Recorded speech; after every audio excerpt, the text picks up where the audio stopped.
Hello, everybody. Welcome to Candidates Corner from Greater Seattle Korean Association.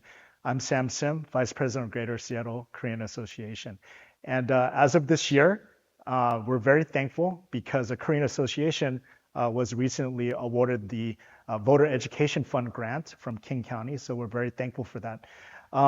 As part of the grant, our primary goal is two-part to hopefully generate new voter registration, but more importantly, to educate on the voting process and how to do that, as well as educate on the importance of voting in general. And then finally, our goal is to also inform our voters about who are the actual candidates. And so a lot of times we hear feedback that voters don't really know too much about the candidates. And so we hope that by doing these candidate interviews, hence the name, Candidates Corner, that not only do you get to know just more about their platform, but also just about them personally and what they stand for. And so we're very excited today to have Kim-Khanh. Hello, Kim. Welcome to the show. 안녕하세요. So Kim is running for King County Council, position 5. So we're just going to let her have her talk. But before we start, I just want to mention that this is not an endorsement from Korean Association. Again, we received the grant and we have invited all candidates in King County Council Position 5 to participate in an interview. So we want to make sure that we're equitable and we give all candidates an opportunity to speak. Okay, so with that said, Kim, once again, we're just very curious to know, you've been running on Renton City Council for a while now, and so you're running for King County Council now, and we're curious to know why it is that you wanted to step up for the King County Council, and also secondly, if elected, kind of what is your vision and heart for King County as a whole, and then specifically also, it'd be great to hear a little bit about your background, but also our local AAPHI community here and even more granular Korean or Vietnamese. What does that mean to you, and how can we sort of assist in those efforts with those communities? So Kim, I'll let you take it away. Thank you. Yeah. 안녕하세요. My name is Kim-Khanh, and thank you for the opportunity to interview and share about myself and the vision of King County. Again, I am running for King County Council District 5, which includes Renton, Kent, Tukwila, SeaTac, Normandy Park, and Des Moines. I'm currently on the Renton City Council, serving my second term, and as an immigration attorney for the last 14 years. My story began when I was a child refugee from Vietnam at age 5. We were at the refugee camp in the Philippines, and later resettled in Seattle, King County, and started my journey on from kindergarten to Juris Doctorate in the United States, becoming the first in my family to graduate from college and to becoming a professional in serving our community. As a child refugee and someone raised by a single mother with a divorce, domestic violence background, we actually had to work at an early age. I worked as a janitor, as a courtesy clerk. I was cleaning the Fifth Avenue Theater when I was in 11th grade when my friend were sleeping at nighttime, right? So the story that I come from is similar to a lot of our communities in the Asian American Pacific Islander community.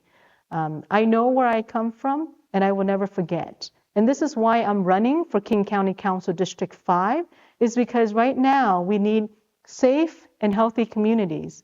We need opportunity for all and a government that's transparent and co-governed with our community. When we have instability federally, we need stability. We need our community to be protected and to defend the democratic values of due process and that everyone be treated equally. When I talk about public safety, a safe and healthy community, I'm talking about a holistic approach, meaning we hire law enforcement. We make sure we have the proper training for them and providing them with appropriate tools, and also looking at the root causes, providing more human services And in terms of mental health crisis, we need to address it head on by making it culturally, linguistically appropriate as well, not leaving our Asian community behind.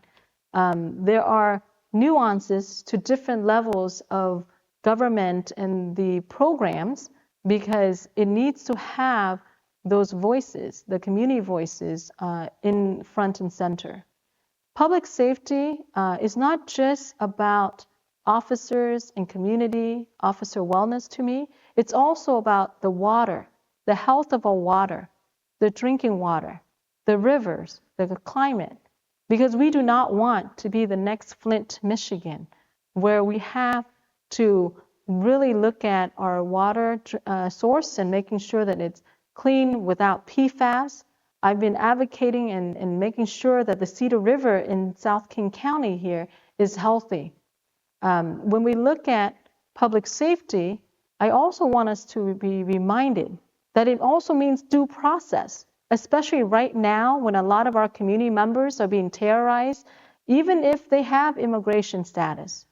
I have known Koreans, Vietnamese, and Chinese who've also been targeted for immigration reason, and they are U.S. citizen or lawful permanent resident. So public safety at this moment in time must include our due process for all Americans. And it's important for us to defend that because, like I mentioned, as a child refugee from Vietnam, I know what safety is. And as an attorney who practice law and value the Constitution, the rule of law, we want to make sure that every resident in King County, regardless of race, ethnicity, immigration status, is protected in having that due process. And it's important that King County has that type of leadership to support the public safety. On the Renton City Council, I launched a downtown patrol district unit, making sure that we hired more officers, making sure that we support the businesses and the residents and the unsheltered communities around the downtown core, where officers were walking the beat, getting to know folks, and also providing referral services to those who are needing the support. We want to make sure that safety include our Asian American community. For Opportunity for All, I look at it as a broad vision of transportation to businesses' economic opportunity, to housing, home ownership, and of course, the FIFA Cup 2026. This means that transportation, where we have safe bus routes, we make sure the drivers are safe, our riders are safe. I've taken the bus since I was in 6th grade to soccer practice by myself. And I understand the conversation, I've had those conversations, how to be safe on a bus. So we want to make sure even those particular metro buses, bike lanes are safe for individuals and drivers in terms of getting onto the road. People have the right to travel to work and doctor's appointments without having delays on their schedule. It's important for us to also look at the opportunity for small businesses. As we have gone out of this global pandemic, however, there's a shadow pandemic that a lot of us, particularly the ANHPI small businesses, have been harmed and are still recovering. Nothing has been said about our Asian American community, small businesses community.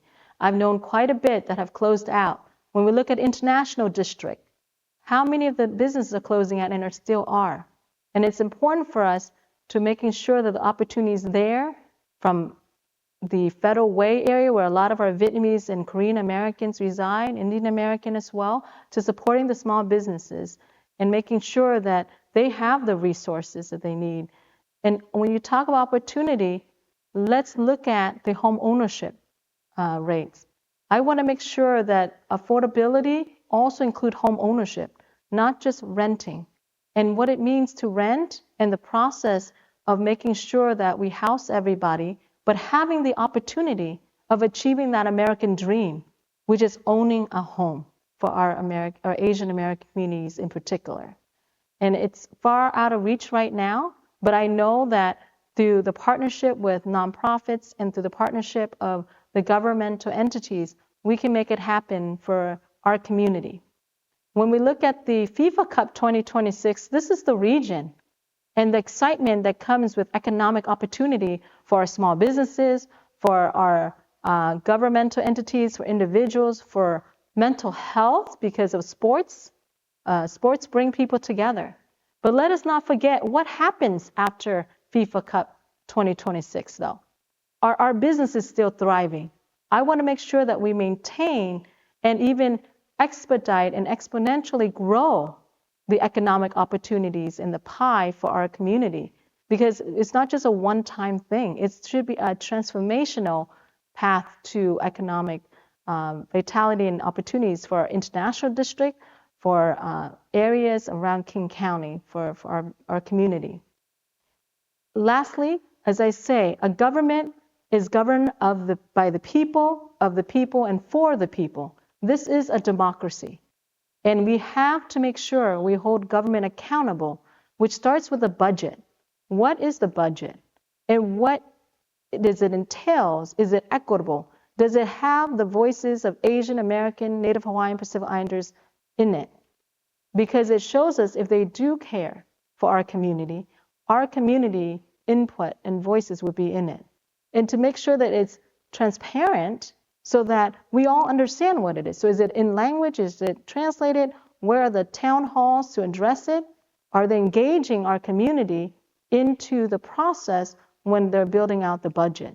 And I need to see that. I need to see that our community is being represented. And currently, we are not. The last time an Asian American representative on the King County Council was Governor Gary Locke. And then before that, the Asian American council member was Ruby Chow in the 80s when I was born. So let us get real and making sure that we own our place in this society and making sure that we have true Asian representation on the King County Council, because King County is too important for on-the-job training. It is too important for our community that's growing and diverse in ANHPI community. And I have delivered for our community during the global pandemic when there's huge anti-Asian hate and rise in anti-Asian hate and bias, where I collaborated with our governor then, Governor Jay Inslee, and our executive of King County, Dow Constantine, and all the electeds like Port Commissioner Sam Cho, Senator Joe Nguyen, and former council member Larry Gossett, to making sure that we denounce anti-Asian hate.